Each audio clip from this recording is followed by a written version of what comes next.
In the early 1900s, psychologist and philosopher William James wrote a book, The Energies of Men. In it, he simply stated, we are making use of only a small part of our possible mental and physical resources. That one sentence has allowed a legend to take hold that we only use about 10% of our brains. The truth is, this is very, very false. The human brain consists of about 1 billion neurons. Each neuron forms about 1,000 connections to other neurons. So we're talking trillions of connections. And what we're about to discover is that not only are we using 100% of our brains, but we're also wasting a lot of it on negative thoughts.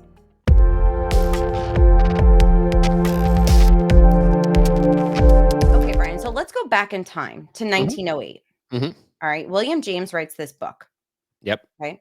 Now, the world seems to get hooked on this myth that we only use 10% of our brain, with absolutely no science to back that up. Well, let's go back to 1908. There was no brain science. Let's be honest, right? I mean, there was. People were trying to understand it, but even though 1908 was only 100 plus years ago, there were no MRIs, there were no, none of that was really going on.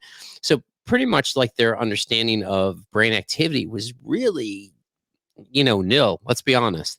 It was a very small amount of information. They didn't have a lot of data. They didn't have a good understanding of going on because there was no technology to monitor it. Think about this. Electricity. Most people didn't even have electricity in their house until the 19 teens, right? So 11, 12, 13. So think about that for a second. And we're basing that still today, 110 years later. People are going around saying you only use 10% of your brain from a book that was written before pretty much electricity was common. Well, he was a pretty influential guy then, I could safely say. But here's the even crazier part. Never in anything he wrote did he even say we actually only use 10% of our brain. Right. I think if I recall, he said something that we only use a small portion of our brain or something like that, right? Is what he talked about. So William James was very, very influential in the early 1900s, but he never put a 10% number on whatever he meant by mental or physical resources. And then another way that this myth kept on going was Dale Carnegie in his book, How to Win Friends and Influence People. In the introduction to his book, he wrote that most people, or the introduction mentioned that most people use only 10% of their mental resources. But he was not a neuroscientist. And then advertisers kind of got on board trying to sell their products by saying, well, buy my product and that will tap into that unused portion of your brain and will make you better. And then Hollywood got into the act too. I mean, when you think of some of the movies that have come out of Hollywood recently, like Lucy or Limitless, those movies have also kind of moved this myth along and kind of got it into everyone's mind that perhaps there is some untapped portion of our brain that isn't used. So I really think people grab hold of this thought of 10% of the brain for the fact that there was really nothing there and people were seeking answers to this. So someone gave an answer, whether it was right or wrong. Right. They felt like they had some answer. But once we got past that, what's the science today say? And I think that's really what we need to look at. So let's hear from some actual neuroscientists, right? Not William James. Let's hear from some actual neuroscientists who break down why this whole myth is actually false and then explain how much of our brain we're actually using. There's this myth that we use 10% of our brain. It's very prevalent in social media, popular culture, but it's just not true. If we only use 10% of our brain, we would be doing a lot less things. And, research has actually shown through the use of something called functional MRI and PET scans that we use a lot of our brain. I'd probably say at least we use 100% of our brain. Now, there may be certain parts that we're not fully sure, like what it does, or, I don't think we're fully there yet to understand every part of the brain, but we do use our brain fully, 100%. Our brain has been mapped out, all the different parts, there are so many different lobes, the frontal lobe, which is the front part of the brain, the temporal lobe, the side, the occipital, the back of the brain, and then there's the parietal lobe. We use all of those different parts of the brain, and the brain has been mapped out in terms of its function, what each part of those lobes or parts of the brain does. And then there's also the back of the brain called the brainstem That we know that helps with us actually our breathing, our heart rate, actually being awake and alert. So we use our brain fully. We don't use our brain only 10% of our brain. There's no part of your brain that's sitting there waiting for something to happen. So it's really a misconception to think that we only use a small portion of our brain. The most common number when I go out and I talk to people is that most people believe that we only use 10%. And a lot of people kind of change the question when I say, well, does that mean that if 90% of your brain was removed, would you be perfectly fine? And the answer, of course, is, well, of course not. Or if I ask, well, which part of your brain would you want to get rid of and still be fine? And people will usually say, well, there's no part of my brain that I want to get rid of. And then sometimes the question is changed. What is actually meant by using only 10% of your brain? Does it mean that only 10% of it is used for conscious activities versus unconscious activities? Does it mean that perhaps there's some unused potential? And if so, how would that be measured? So not only are we not using 10% of our brain, but we're even using almost all of our brain while we're sleeping. Check that out. So forget the fact that we're on a regular day just using pretty much 100% of our brain. We're sleeping, we're still using our brain. So there's no situation where you can say we're using 10% of our brain, even if No. we're sleeping. No, yeah, yeah. Your brain is pretty active all the time. So actually, when you're sleeping, your brain is very active. There are certain parts that may be not as active. So there's something called the reticular activating system, which is a part of your brainstem, which causes you to fall asleep, or how alert you are, how awake. So that part is not as active, but other parts of your brain, like your cortex, cerebral cortex is the main part of the brain where the lobes are, the frontal lobe, the parietal lobe, occipital lobe, and that part of the brain is active. Your brain is processing what happened during the day. And it is storing memories in the hippocampus, a part of the brain that controls memory. And so there may be certain times, with meditation that you are clearing your mind, things like that. But again, your brain is still active. Your brain is active all the time. There are certain parts, like I said, where it's less active, but again, your brain is active even when you're resting and sleeping. So there are a lot of good points brought up. But before we start talking about how much of our brain we actually use, maybe we should define brain usage. Like, what does it actually mean? Well, different people will define it in different ways. So one person might say, well, I can always learn new things, so perhaps the brain has unlimited potential. Well, that's one way to classify or talk about how much of the brain is used, potential. But how would that be measured? How would potential be measured, potential activity of the brain? So, for example, is the potential to learn a new motor test, like riding a bike, any different than learning new vocabulary? How would that be measured? And I don't think that can be measured. Other people think that perhaps usage of the brain should be defined on how much of the brain is active. Well, we know from studies using brain imaging or recording electrical activity from the brain, there's no part of the brain that's sitting there doing nothing. Some people might say, well, maybe 10% should be defined by how much of the brain is used at any particular time. And there is a kernel of truth there, because when we do different things, different parts of our brain are more or less active. So that's another way to define, brain usage. Another way to define it might be, well, the brain makes electrical signals, action potentials. And so maybe brain usage is defined by how many neurons, nerve cells, are sending electrical signals at any one time. And certainly the brain doesn't send electrical signals constantly. But even if the brain is not sending electrical signals, the brain is still active. Here's the reality, though. Based on any definition you use to define brain usage, right? No matter how you look at it, you're not using anything less than 100% of your brain. Okay. Yeah. All right. I think that's pretty much what we've come to the conclusion, right? So let's start there. But before this, I actually think for a moment, I thought, okay, but what about like really smart people? Are they using more of their brain? Because logically, you would go, okay, if you're super smart, your IQ is crazy. Well, okay, but let's just back up to what you said, right? Okay, so you can't use more of your brain if you're always using 100% because it's only 100%. So you can't Mhm. make So it's a 120% of yeah. a brain, right? So it's But just you could maybe see how that argument might be formed, right? well, I mean, if you're using 100% of your brain, you're using all of it. So you can't argue Mhm. that if someone's smarter, they're using more of their brain than someone else. You just the argument becomes how is their brain structured, I think, and how does it work and why are they better at certain things than other people? Like how does their brain function to say do math quicker or, figure out problems, like if you're looking at IQ tests, like how come some people can remember whatever their this pattern or they can see Mhm. the pattern versus other people seeing patterns.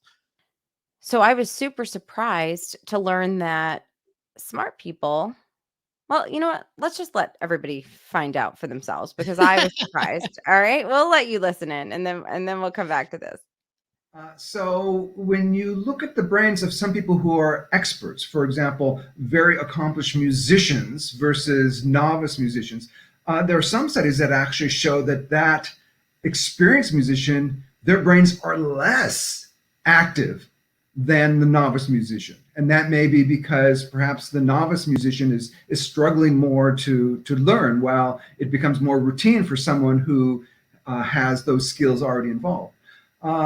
Another example might be Einstein. I think we would all agree that Albert Einstein was a pretty intelligent person. Um, when he passed away, they actually weighed his brain. His brain was slightly less in total weight than an average brain.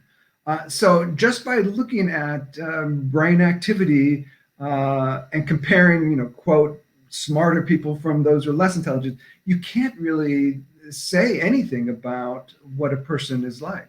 So it's actually about activity, not about the percent of your brain you're using. It's Mhm. about the percent of your brain that's actually active at a time when thinking. Mhm. Totally opposite than what I thought. hmm But Uh, when you so hear the argument, doesn't it make sense? yeah, well, I mean, think about it. If you are smarter, it takes less processing power, Mhm. right? So if you just equate it to a computer, if you have, a better processor, right? You're obviously you don't use as much as that processor to process the same problem. So it's Mhm. sort of seems logical now that you Yeah. think about it, right? Mhm. Yep, I was super surprised though. So it's really interesting with technology and the way technology has changed, how we could actually go about measuring brain activity these days. Because you could say all you want, I'm a neuroscientist and this is what it is, but now we Mhm. actually have technology to prove that. Yep. So there's a couple different ways. There are new brain imaging methods. You may have heard of something called a functional magnetic resonance imaging. So this looks at blood flow in the brain. And when people do particular tasks, if that part of the brain is more active, more blood flows to that area, and that is used as a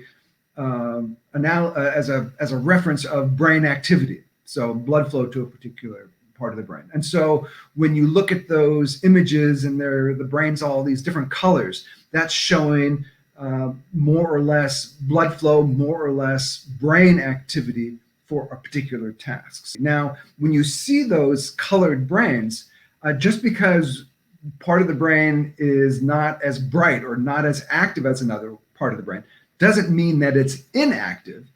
It just means it's relatively less active to a more active part of the brain. So, functional magnetic resonance imaging is one way to measure activity. Another way you can measure the electrical activity of the brain with an EEG, electroencephalography. That shows the electrical activity of the brain, and that's used in sleep studies. That's been around for close to 100 years now. And when you use those arrays of EEG electrodes over the skull, there's no part of the brain that's sitting there that's flat. So you can record the electrical activity of the brain. You can record blood flow to a particular area of the brain as well. So now that we know the activity in our brains, how do thoughts work and how many thoughts do we start having throughout the day? Right? That's a great question because we know we're using 100% of our brain, but it's kind of that connection now between brain Right. power and thinking, right? Where does hmm that kind of merge? So the question is, how many thoughts are we actually producing in a That's a day? great question.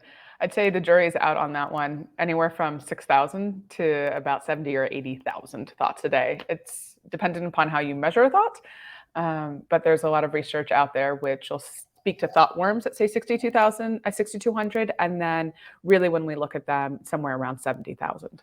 So we're using all of this brain power. Okay. We're And thinking we have, all and of we have these. all these thoughts now. Right. We're thinking all of these thoughts. But we are in a severely negative society. No matter no matter how positive you are, you're kind of bombarded with negativity. So I guess the question is, how many of those thoughts, those thousands and thousands of thoughts that we're having a day, how many of those are negative? Well, research are estimating that about 80% of our thoughts are negative, which is, for me, a very staggering statistic. But it makes a lot of sense as I speak to and work with more and more individuals, in the hundreds and thousands of individuals. It makes sense, which is staggering and shocking and kind of heartbreaking. Why so many negative thoughts? One in particular, we have a limbic system and an amygdala. And the amygdala is part of the limbic system. And that is what is constantly scanning our environment all day long to protect us. It is looking for anything that is going to be a threat to us. Of course, I'm sure you've heard in the ancient days it was looking out for saber-toothed tigers. Today, though, those saber-toothed tigers are just negative experiences. And so it's constantly scanning that environment over and over again. And since our brain is what they say is Velcro for negative experiences and Teflon for positive experiences, say you need about 7 to 8 times or 7 to 8 positive experiences to even just balance out one negative experience, which is quite crazy when we look at that seesaw or at that balance scale. That is just meaning that our brain is constantly primed to suss out and to pick out. Okay. So it seems like negative thoughts actually help us survive, is really the reason why our brains think about so many negative thoughts in a given time period. And that makes sense. I mean, I'm Yeah. a worrywart, right? So I'm prepared for the most extreme circumstances. Most of them will never happen, but I'm constantly thinking them, right? So I'm prepared Right. for that one day that That that it the may or swing may not breaks. happen, right? That it may or may not happen. You will be prepared. There You've you had go. process. Well, I mean, think about it. It's like how they always talk about people rehearse things in their mind, right? You rehearse how things are going to go in your mind, and that's basically where you're doing with a lot of those negative things. You're like, what if, right? What if this happened? How would I react? And it sort of preps you for it, versus being just whatever pounced on by that saber-tooth tiger. Maybe oh, saber-tooth tiger, run. Like whatever your thought process is, if you're working through that ahead of time, better chance of survival. Or if you're swinging on the park swing and it breaks, which was always a fear of mine. So the really crappy part is that we would hope that because we're having all these thoughts and we're using all this brain power, that we would actually be more productive. Like we're using all this brain and storing so much information. I think the brain's memory storage capacity is something like 2.5 petabytes or a million gigabytes, however you want to translate that. I mean, when we compare that, if your brain worked like a digital video recorder in a TV, 2.5 petabytes. Am I even saying petabytes right? Petabytes? Petabytes? I don't know. You're the Yeah. science guy. Yeah. We'll put the spelling up on the screen for you, and you guys could decide how to say You that. decide how to say it. But that would be enough to hold 3 million hours of TV shows. That's crazy, right? Now, I mean, the reality is we're actually not that productive. No. That's crazy. Hold on. I want to do one thing. So the average person lives what, 75 years? Okay. So 75 years times 365 days times 24 hours. Wow. So that is, I don't know if you guys can see this, but that is 657,000 hours of like memory if you were awake the entire time, right? Now think about that. We just said that. How much does it hold? How many hours did you say, Nicolette? That would be 3 million hours of TV. Right. So it actually could hold roughly 6 times the amount that the average human lives of Wow, information. we're not even like So, scratching the surface of well, what we're capable I of. mean, think about that. So, well, let's go back to what we said because this is really interesting. This is what caught me. You think about that. You have enough. So, real life is about 600,000, say 700,000, say even a million. Okay. But if you're at 3 million, it's housing all those thoughts, not just what actually really happened to you. It's wild. Yeah, that is pretty wild when you think about it, right? So it's housing all those negative thoughts or other pieces associated with it. Like maybe that's why, some people, it's sort of like you have two versions of stories. Do you know what I Mhm. mean? Or you can't remember the real stories when they start blending all these thoughts. So it's pretty crazy. And don't worry, we're going to talk about memory in We are. upcoming episodes. So don't worry. Get ready. Buckle in for that. Yes, and I won't go too far down that rabbit hole right now, everyone.